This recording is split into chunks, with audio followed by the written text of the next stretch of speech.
Hello, and welcome to the Vulnerability Junkies podcast. I'm Kevin. And I'm Jamie. On this podcast, we talk about the scary, vulnerable parts of our personal and professional growth, our identities as second-generation Asian Canadians, and talking about our feelings. Are you more motivated by warm, positive encouragement or having a drill sergeant yell at you?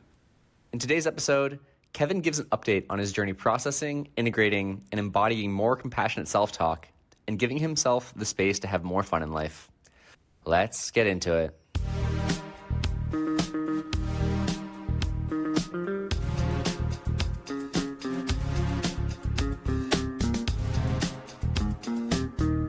What's up? How's it going today, Kevin? Good, just another one of those days. We were chatting before, and I reached this moment of, it wasn't really an epiphany, just like gratitude. Like I felt genuine, not forced gratitude for things being pretty good. Okay, before we get into the subject matter, though, how are you feeling today? Oh, yeah. I am emotionally like a 7 to 8, physically like a 6. What's the flavor of the 7 or 8? Good word. I know. Yeah, I'm trying to put my finger on it. I'm giddy. Ooh. Yeah. It's like a little jittery, but not to the point where I'm bouncing off the walls, and excited and I'm happy and in this moment content. Yeah. Which in my mind resolves to giddy. Excellent. I mean, I feel like in this moment is the only really relevant time for how you're feeling anyway. That's fair. Yeah. That's fair. How about you? Emotionally, I'm at like a 7. Yeah. Definitely feeling grateful about the general benefits of emotional co-regulation. Whenever I hang out with you, I always like calm down and just feel more at peace. It's very nice. And physically, I'm at like a 5. I think on the whole, I'm okay, but I'm a little sleepy and I have a headache, which in combination is not particularly fun, but it's also not actively distracting. So I'm just looking forward to kind of slowly seeping into the conversation. Nice. Said some good words there. Peace, emotional regulation. Emotional co-regulation. Oh, wow. Even better. Yeah. All right, so let's get back to this epiphany of yours. What was coming up? So to the topic of today. For the last 5 months or so, I think over several other episodes, I've talked about how my inner dialogue with myself, for the most part, is incredibly unkind and pretty toxic and like emotionally abusive. And just, it's all kind of like come together as I've spent more time reflecting on this, talking about it in therapy, to this convergence point of wanting to be kinder to myself and getting to a place where I'm like seeing that I'm starting to internalize it and actually exhibit that. And one way that my therapist framed this process around like how you grow from therapy, which is this process of, well, first processing things that you're going through or traumas roughly, and then progressing towards this intermediary stage of integrating and then ultimately getting to a place where you can embody the learnings. So anyway, that's been top of mind lately. Yeah, what I'm hearing is this like really intent of becoming more kind to yourself, which I mean, it's amazing to me. I think for most of the time that I've known you, not only did I think of you as someone that like fed off this kind of dark this kind of dark self-frustration energy or like feeling of inadequacy, but beyond feeding off of that, for most of the time I've known you, I had the sense that you almost wore that as a badge of pride. And the fact that you held it that way for so long makes it that much more inspiring to me that you've come to directly confront that self-belief and start to recognize that even though this has been a core part of my identity for a long time, it's okay to change that. And it's okay to confront some of these beliefs, even in recognizing like to start to go through this journey of like first processing by recognizing these patterns, then integrating by starting to think about what new patterns might look like. And then, the idea of eventually becoming default kind to yourself instead of attacking yourself or like putting yourself down or trying to motivate with criticism is incredible. Like the idea of trying to go through that sounds like a lot of work and super valuable, but especially I think this kind of work is especially hard to communicate how difficult it is. So wanted to affirm that like I have seen the way that you communicate to yourself change over time, at least the way you talk about communicating to yourself, and want to recognize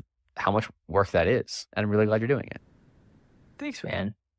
Yeah, I do think I know that it's a definitely just a net positive thing to do, which is, yeah, I think maybe it's interesting to unpack, like you were saying, I totally agree that it has been very difficult, but in maybe a lot of unintuitive ways. Because in Mm. theory, if you look at it on paper, it's like, okay, one way of going about the world is you yell at yourself all the time and you're miserable. And like, that's how you get your motivation. Or you could try to find joy and fun in the process and just have a much better time. And you look at that and you're like, yes, clearly that's better. We should just do that. And you're like, so why can't you just flip a switch?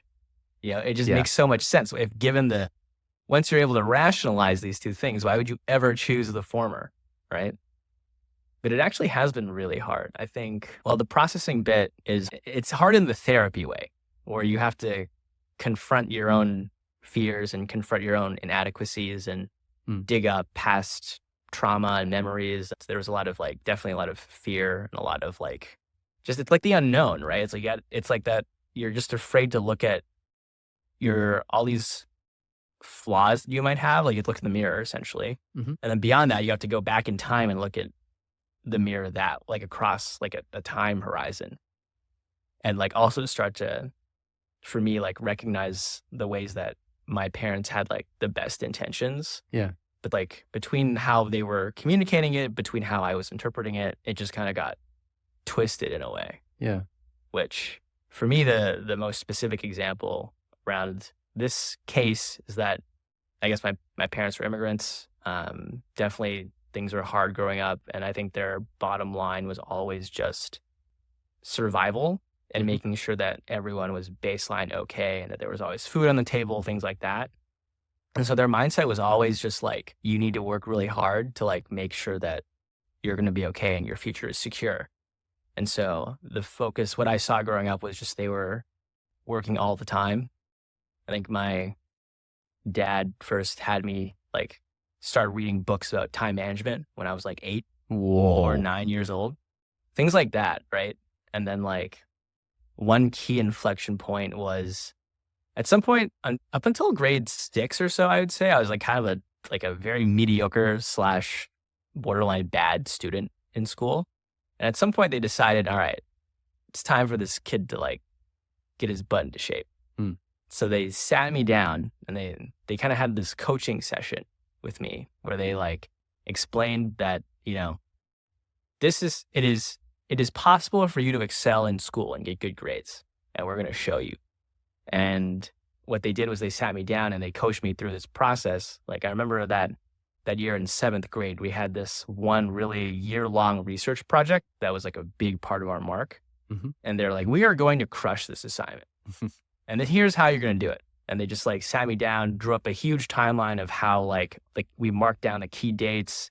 We like, you know, did all like the good student things, I guess. Like you plan backwards from the due dates. We like sat down and like broke out the rubric and we're like, all right, what would 100% be?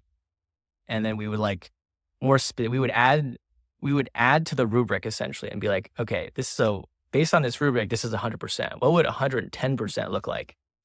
And then we made our own criteria that was more intense. And then we're like, we're going to shoot for that. Wow.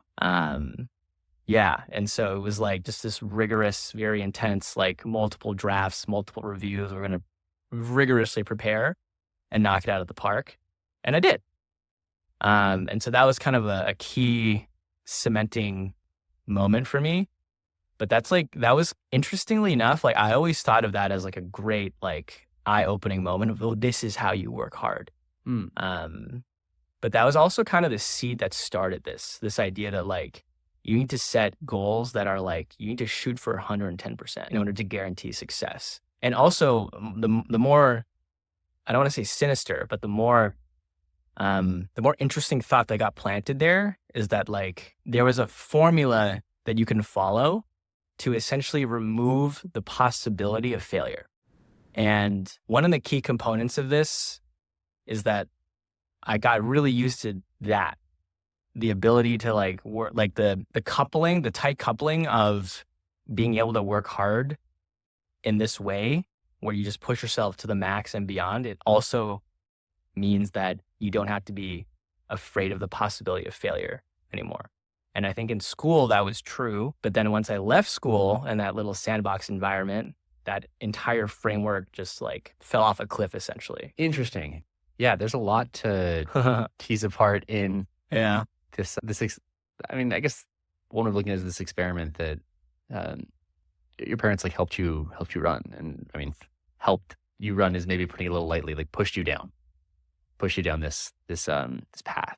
It does sound like you were able to take a lot of positive lessons in it, and recognizing that you at least had the capacity to work really hard, and that in some circumstances, working really hard does change results. Like this helped see yourself for the first time as a really good student, and even if that wasn't like a permanent identity thing, it at least showed you that you had the capacity.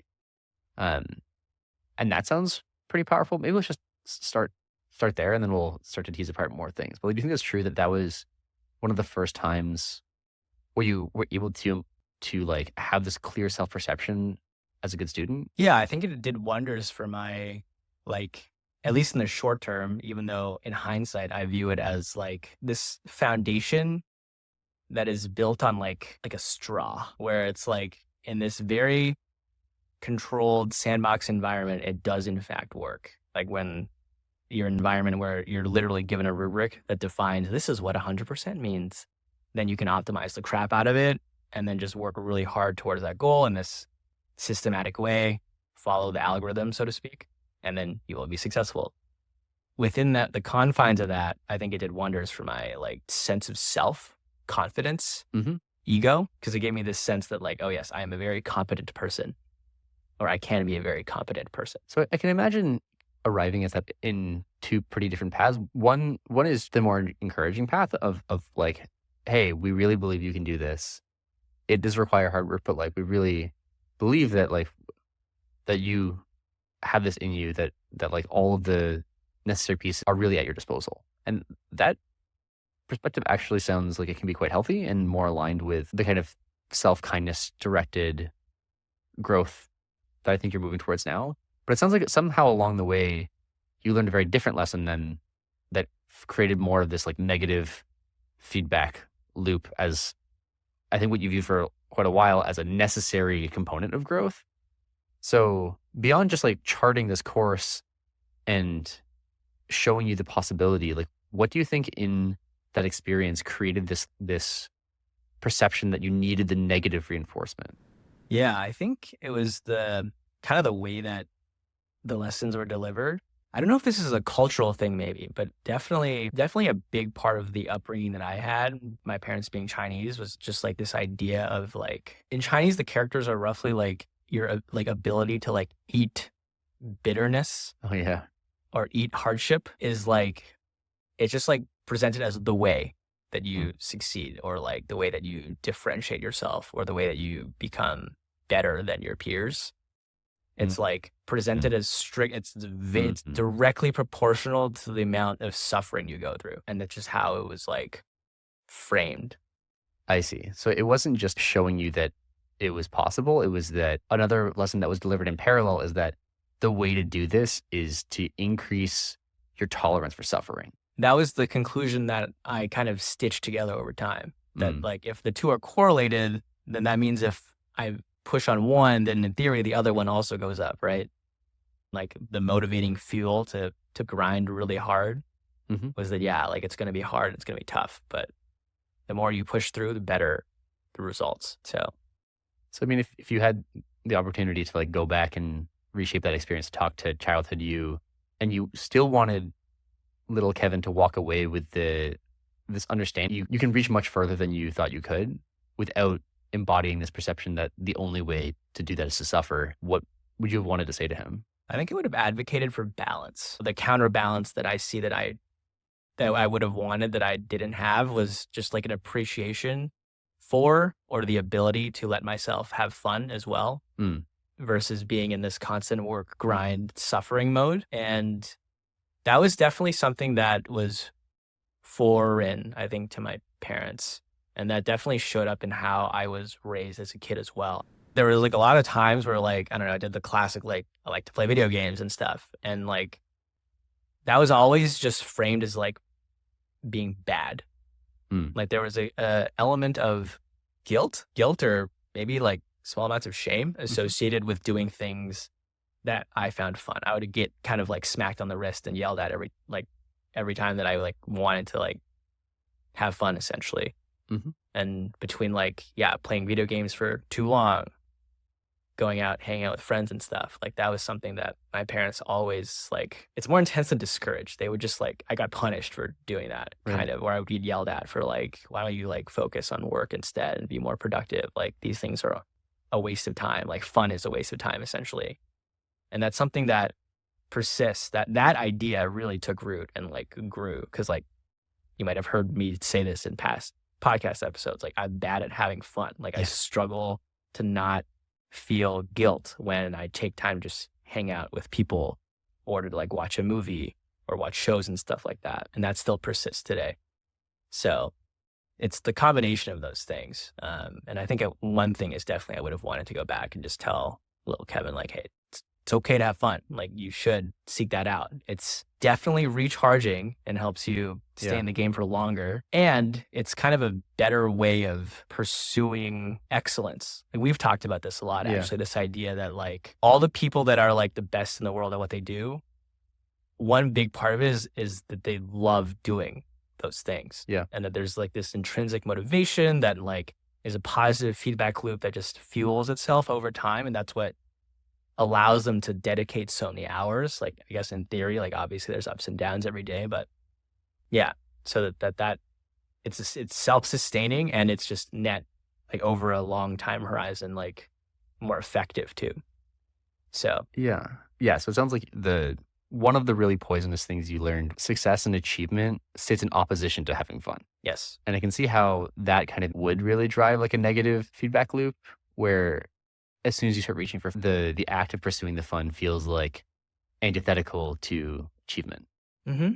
And it sounds like that is something that you're trying to intentionally reshape. Yeah, exactly. I think finding the fun is in my mind, a big part of this newer model, the new, kinder, happy model that I'm trying to adopt, where, you know, we do things because they bring us joy, or like finding the joy in self-actualization and watching myself grow, as opposed to being incredibly outcome driven and then like setting deadlines and like needing to push against those deadlines. Like one thing that I've been reflecting on also is that like all these things that I just described, like deadlines, pressure, etc., they're all kind of extrinsic things that only really need to be applied if you fundamentally don't trust yourself to do it in the first place, like intrinsically. And I realized that that's kind of that was my parents' perception of me. They're like, by default, this kid just wants to go and chill and have fun and like mess around basically. Mm-hmm. And they're like, which is true, not gonna lie, like I'm fundamentally a pretty fun loving person. Yeah. And from their perspective, they're like, but no, he needs to work hard and like grind, and otherwise he's gonna like fail in life essentially, right? And so their tools were deadlines, pressure, chastising, etc. And then over time, that was just, I embodied it now, right? Like that's my inner voice now, right? Like mirrors a lot of my parental voices growing up. Yeah. This reminds me of an insight that I had sometime in the middle of high school, where I kind of looked around at a lot of my peers and started to recognize that the people with the really strict, high pressure applying parents, they all did pretty well at school, but none of them did amazing. So I started to have this perception that this kind of pressure application, it works, but in a sense, it decreases how bad things can get. Mm-hmm. In that, like, I think that at some level, if you remove a lot of distractions, a lot of things that are fun, and you like really apply pressure, the kids will probably be unhappy, but they probably will actually get their work done. Mm-hmm. So it's like quite effective at avoiding some of the worst outcomes in terms of the kids like just not being able to advance at school at all, not being able to develop the necessary work ethic to hold a job. But it also caps their ability to pursue their intrinsic interests which is where they would be able to truly excel. And I think that like you do kind of see this in different cultural elements, and that like I think that this kind of Asian cultural influence is quite effective at getting people to stability. But I think it also, and like occasionally I think it works out just because the pressures coming from the parents just happen to align with the intrinsic interests anyway. Hmm. But there were so many instances in thinking back to peers in high school, I could tell that like the really strict applications that their parents were trying to push them down usually did not align with their intrinsic interests. Mhm. So they were kind of stuck. Yeah. Like it's frustrating really fast. Yeah.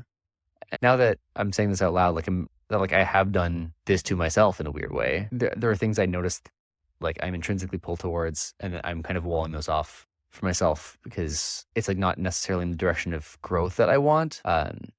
It's like hard to find the balance of aligning those things, of like how do you align the kind of growth that you intrinsically want with the kinds of methodologies or like domains that you have intrinsic interest in. What's an example? So like I think that I have a very intrinsic desire to become comfortable in a broader set of social settings. But a lot of the activities that I find intrinsically motivating are either more solitary, or at least it's more time spent with the people that I already know very, very well, and like not really pushing my comfort zone there. Mm. And some of those things, it's not just like that they're easy. Like I'm willing to do challenging things. Like I have intrinsic motivation to have fun doing things that I find challenging, but I'm having a hard time finding things that are fun and expand in this specific direction. So I think that like following intrinsic interest was really helpful to me up to a point where getting better at that thing like did noticeably continue to improve my quality of life. And I think it wasn't until sometime after graduating university that I started to recognize that just pursuing the fun aspects to me was going to cap my growth in directions that I think would have limited my life quite significantly. And even though I still do believe that finding the place for fun in my life is really important, I think I've also come to recognize that there are some things in life that I've worked very hard at that were not particularly fun. I'm very grateful that I did. So I'm trying to find a way to reconcile those two beliefs, both having experienced the kind of growth that was like, I just did a thing that was fun for like 6 years and it worked out great and it was really good, with also the recognition of there are 4 or 5 things in my life that were extremely painful to get through, and I'm very glad that I did them. So Yeah. I'm curious, as you've been reconciling both your own growth that was aided by the kind of parental guidance, and starting now to figure out ways of re-guiding yourself or re-parenting yourself almost with this more fun direction, like how you have changed how you think about growth because of that. I think it all just really comes back to the balance, where it's like too much of a good thing is bad. In the one hand, it's like if you only do the things that are fun and comfortable all the time, probably going to become like a potato. You're not going to do that much growing, right? On the flip side, what I was expressing was just like seeking out hardship for the sake of it and seeking out that pain. The healthy version is probably something just like grit and determination. And like in the face of this pain and resistance, it doesn't mean that you immediately run away and that you do push against it, right? I think for me, the key was that like I would literally seek out these painful experiences, Right. like, taking dance classes that are clearly like 2 to 3x beyond my level, just to force the reality of the gap between where I am and where I wanted to be, like in front of my face all the time, basically saying like, this is the gap. You suck, you suck, you suck, you suck. Yeah, I really like that framing of balance. And man, I've talked at so many points in my life about how balance is important to me. Just forget every once in a while. And I feel like I'm right now in a period of forgetting it, where I'm not investing enough into things that are just fun, and in ways where like it's not about, oh, but what does this fun build towards? It's just like, no, it's fun. Like just do the thing that's fun. That's fun. Mm-hmm. So it's a helpful reminder. Another thing that I was curious about to poke at a little more to understand. So given that most of your life you've had this really strong motivational mechanism of negative reinforcement, and you're trying to move towards one of positive reinforcement, how did you motivate yourself to make that transition? Were you able to use positive reinforcement to make that transition? Because we talked about how that transition is a lot of work and it's hard. Yeah. So like, what kind of motivation did you use to make the transition from one motivational fuel to the other? It's a good question. I think the way that I rationalized it was just that it's just so obvious to me, at least logically, that my old existing way of doing things is just so bad, just like so suboptimal in so many ways. Yeah. But then it's Mm, unfortunately not as simple as, oh, I recognize that it's better and then I immediately change, because it's right. very, very deeply rooted and it's just so ingrained in so many ways. And so this is maybe an interesting point to like talk a bit about the second phase, which is Yeah. the integration, right? Which roughly is like there's part of you that knows the old way really well and it trusts it, right? It's like the whole like better the devil you know than the one that you don't know, right? It's more it might be suboptimal, but at least it's comfortable. You know about it. The unknown is scary because it could be better or worse. You have no idea. You can imagine it might take a little bit of time. You kind of have to like gradually let your mind and your body like familiarize itself with the new model. You kind of have to like test it out.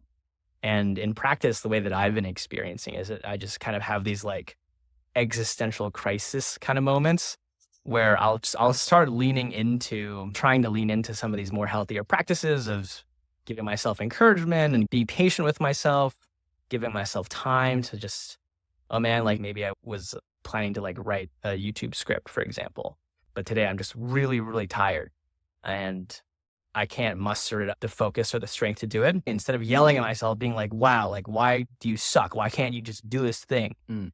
Mm, Just like giving myself space, like, okay, yeah, it's just you're not lying to yourself, like you're just not feeling it today. So go rest up. It sounds like you need to rest. Go do that. And like we'll come back again, get it tomorrow. Like that kind of when those moments happen, it's really scary. Because even as I'm describing it now, there's a part of my brain that's like, wait, like we know how to succeed and do good work, and mm, it's to push. Like no mm, excuses. Like you said it today we were gonna do this. We need to do it. mm, Like, and then there's this kind of fight. Then now I like recognizing, hey, this is the old voice. Like, let's try out the new thing, mhm. even though it seems really scary because we've never really done the new thing before. And in the short term, it just feels like I'm slacking Yeah. and just letting this deadline slip, and it feels like I'm just slacking. And so where I'm at right now is like that's kind of my integration process. That conflict between the old model and the new model, and just like I have to actively fight myself because it's really scary to try the new thing. Because in the back of your mind is, wait, if we like try out the new thing and it doesn't work, then we'll have wasted time, and that's really antithetical to the overall goal, right? So this conflict happens repeatedly. It's not like it happens once and it gets resolved, and then I let myself try it, and then it's all good. It's kind of like you have to relearn the thing over and over again, and it'll manifest like in different ways every like week in a new domain, in a new setting. It'll come up similarly. So Yeah.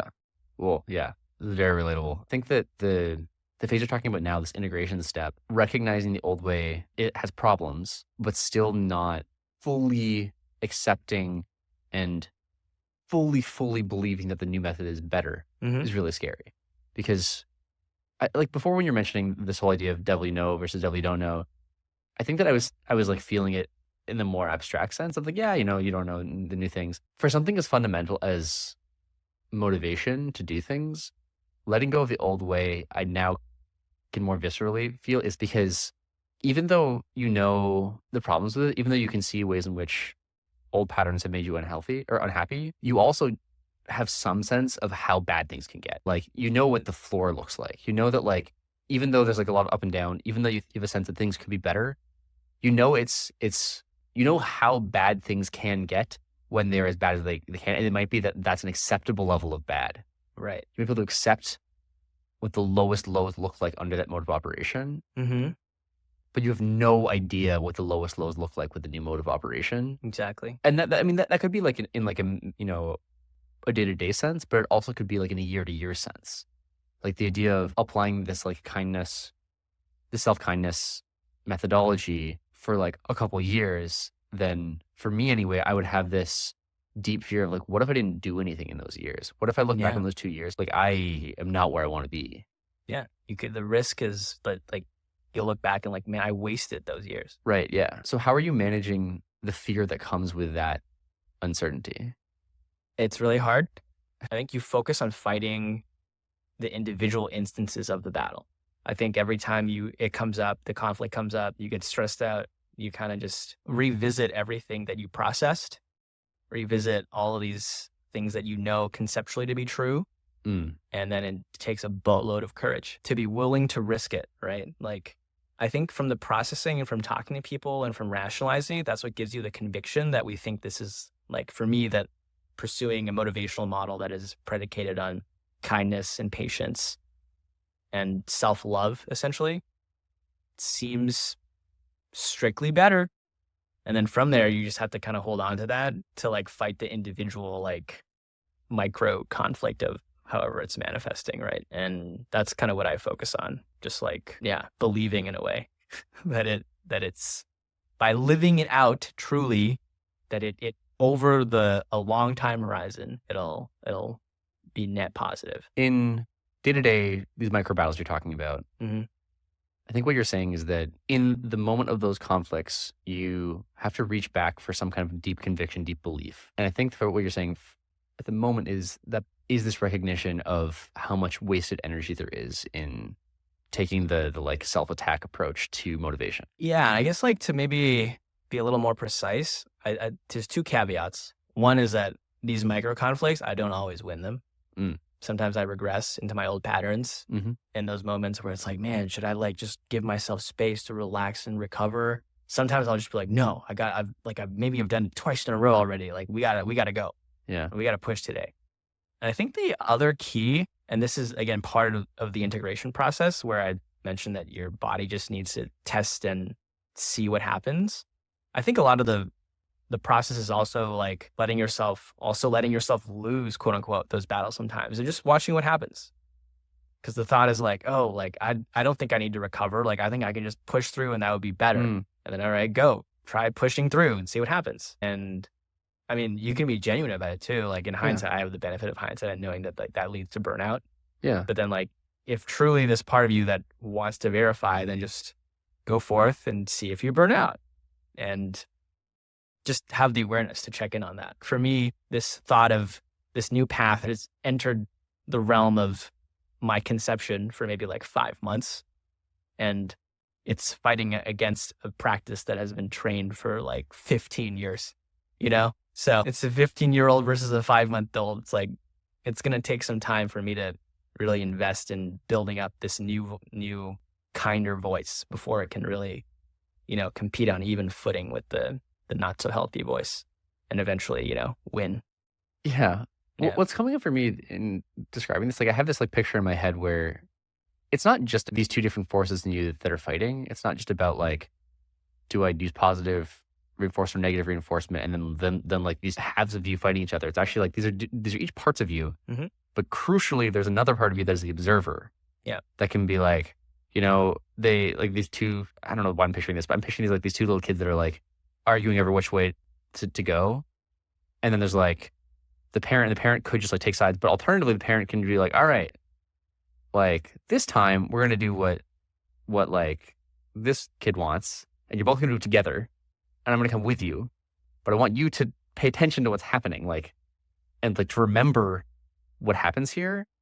So I kind of like that model because it means that you can still have this kind of growth without like 100% compliance in either direction, as long as you're able to retain clear memories and reflections on where those different paths led you. And then it's just about getting enough experience going down different paths to build actual conviction on like which tools are useful in different settings. Yeah. Which, I really like. And that definitely mimics my experiences in growing in a lot of different things. Trying to push for like 100% compliance in anything is usually a recipe for burnout. And honestly, like internal resentment, because if you like switch from one of these little kids being the leader to suddenly the other one being the leader, then like it's going to yield resentment. And it's just really hard to get your internal systems to suddenly do that. Whereas if you take like an approach of like, look, we're just going to experiment doing it this way like half the time. And then each of those half times we do each direction, we're just going to like pay attention to what happens. And then when we're done that, we can decide like, okay, which one of those was actually better? Which one of those is actually more fun on like a multi-month, multi-year time horizon? So I think that the key thing that I'm taking away here is the really important thing is you have to let yourself gather data. You have to do things at least enough to build up enough experience to draw upon when faced with novel situations. But it's not about like, I need to suddenly switch into this new mode. Yeah. Yeah. And I think for me, it's ironically very meta, where it's like, we talked about how the old bad voice is the one that's like very pressuring, very demanding. You can ironically also be very pressuring and very demanding of like, I must be patient. I Yeah. must be kind.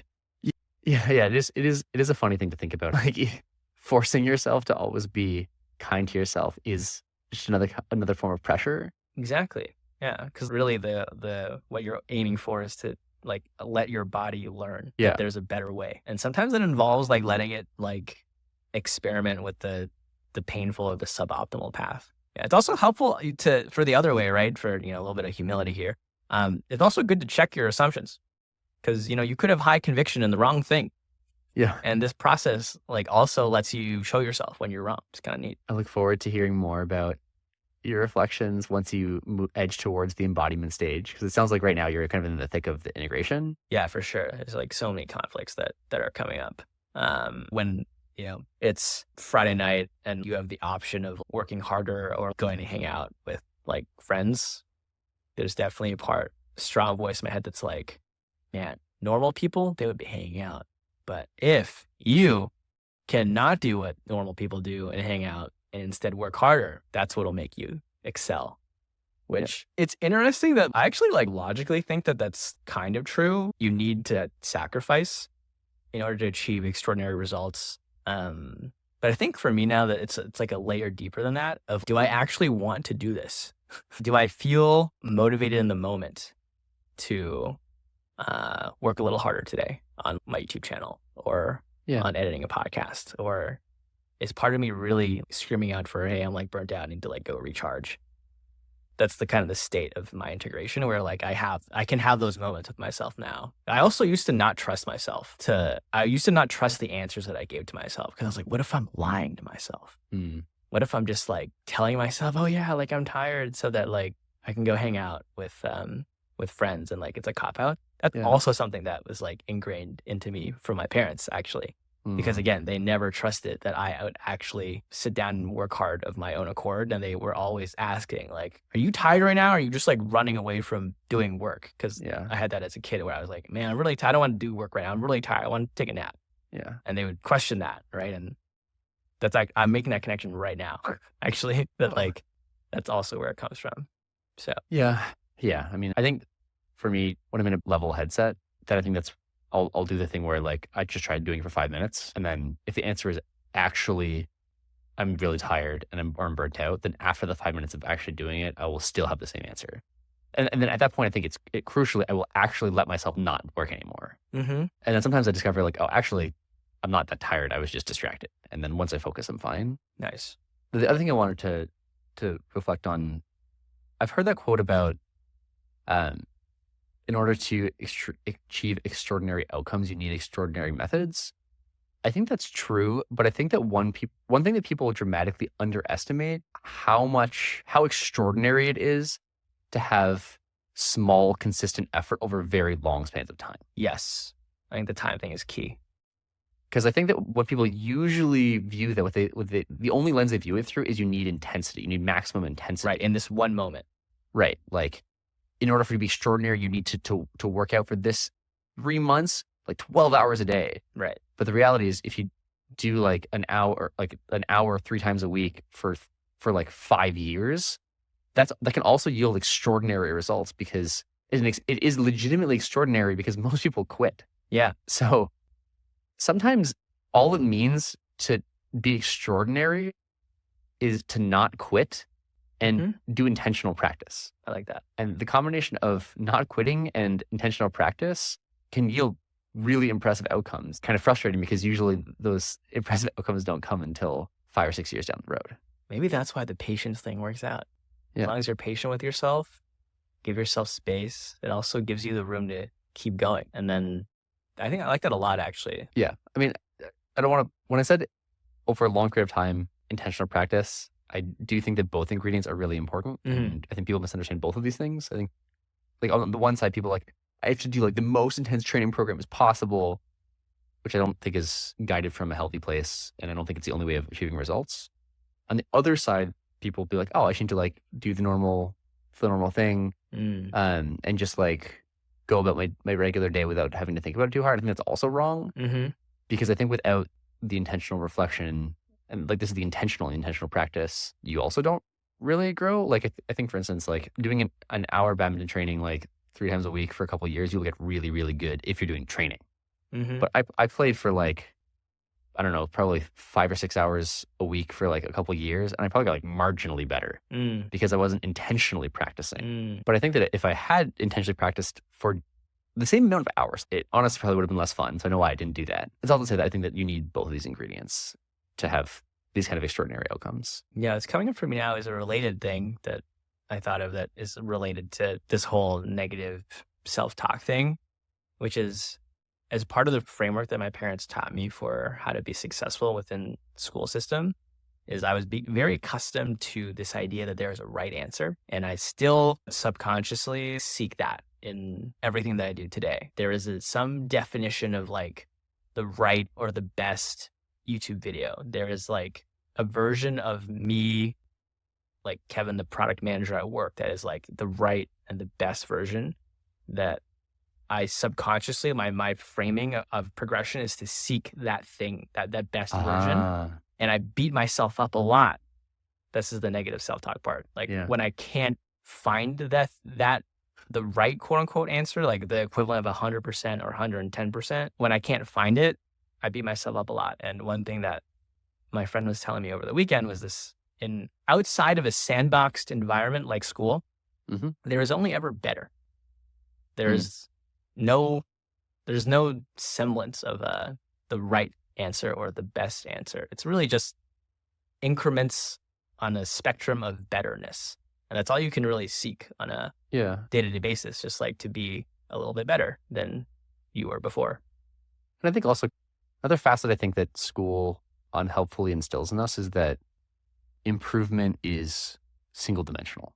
That like what better means is a higher score in this one number. Whereas it's not just that like the number 100 is meaningless in the real world. It's that it stops being one number, and that like Right. Kevin as a PM is there's this extremely multidimensional progression paths, and that being better one day might mean writing more concisely and communicating your ideas, and another day might be learning how to listen deeply to one of your coworkers and encourage them. And those are both like directions of growth that are like almost completely unrelated, or just like, just showing up and just being a happier version of you in a way that is infectious to other people can be another direction. I think it's helpful to keep in mind there are many kinds of better as well. It's not just that there is no good, there's only better. It's that there's many kinds of better. That's true.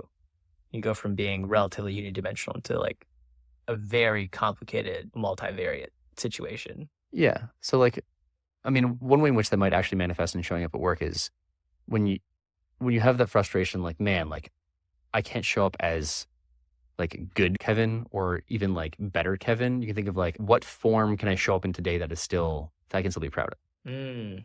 Yeah, I like that. I guess like to pull that a little further, like oftentimes that thought of I'm not showing up as the better version of myself, that manifests as like along a single dimension.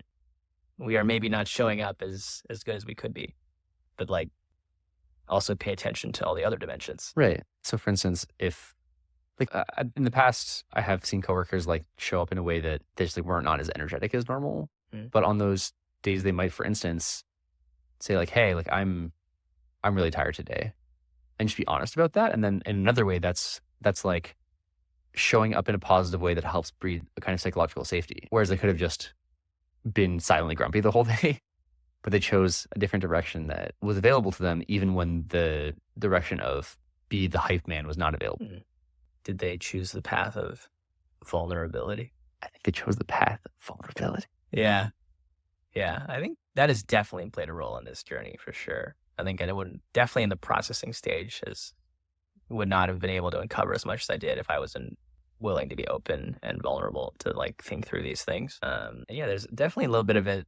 There's a more visceral vulnerability now and the fear and the opportunity cost that comes up when you're in the integrating phase. To definitely feel vulnerable to that as well. It's like opening yourself up to the possibility of quote unquote wasting my time or just being suboptimal in my efficiency. But yeah, and as with most things with vulnerability, it feels worthwhile to push through. So, all right, man, I'm extremely tired. On that note. Yeah, I think, we can call it there. I think I feel pretty, there's definitely more parental or childhood trauma to process, but we can save that for another day. We have as many episodes as we need. Yeah, exactly. So how are you doing? How are you feeling now? Physically, I'm at like a 4 now. I'm like really tired. Emotionally, I'm like, I think I'm at like a 5. I think I'm a little, the word that's actually coming up is like, I feel like a little bit of like sorrow over not having given myself the space to breathe and experiment in some of these directions you're talking about. You beating yourself up right now? No, I think I'm actually not. I think that I'm not like upset at myself for not doing that. That's why it's like, there's no anxiety in this. It's just sadness. What does the sadness sound? It's not like a question of like, why didn't you do that in the past? It's just like, I wish you would let yourself do that in the past. Does it have flavors of like, why has it taken this long? Or are we just sad that it's taken this long? Or yeah, it doesn't have the harsh edge of the why. There's no accusation in it. It's just like I think about hopes for the future. If you think about that idea of like hopes and aspirations for someone else, and you project that into the past and recognize that it can't happen because it's in the past. Whoa. The sadness from unrealized options. Oh, as in like looking back, you're like, man, I could have done this for myself. Yeah. Way sooner. But there's no anger in it. Yeah, I get that. I think it sounds like it's like a clean kind of, it's sorrow, but it's like, it's pretty clean in that way. Yeah. There's no like guilt or shame in it. There's no anger in it. There's just like, Anyway, I'm sure that will turn into something of an interesting discussion for a future episode, but how you feeling on the way out? Yeah, I'm curious to pick at that at some point. I'm imagining you looking back on like a time series of all the interactions that like you've had with little Jamie in the past. It's kind of like, it's got like Ghost of Christmas Past vibes. Yeah. But yeah, I'm feeling about the same. I think I'm about like an 8 now emotionally.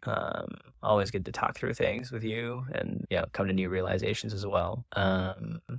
Physically like a 5 or a 6. Also starting to get a little tired. Yeah. It's getting late over here. Generally feeling like I'm suited up for like future battles and micro conflicts with myself. Daring to trust myself in the process, something like that, and make the right calls when push comes to shove. I really like that phrase of daring to trust. Yeah, trusting is hard. It takes courage. So yeah. All right, I think that's it for us today. Thank you for tuning in. As always, we'll see you in 2 weeks. If you enjoyed this conversation, please help us by leaving a rating on your favorite podcast app. We would really appreciate it because it helps us grow and lets others find the show. When we're not podcasting, Kevin also makes YouTube videos. And Jamie has a blog. You can find links to these in the episode description. The intro music you heard in this episode was made by Harry Dye. Thanks for listening. We'll see you in 2 weeks.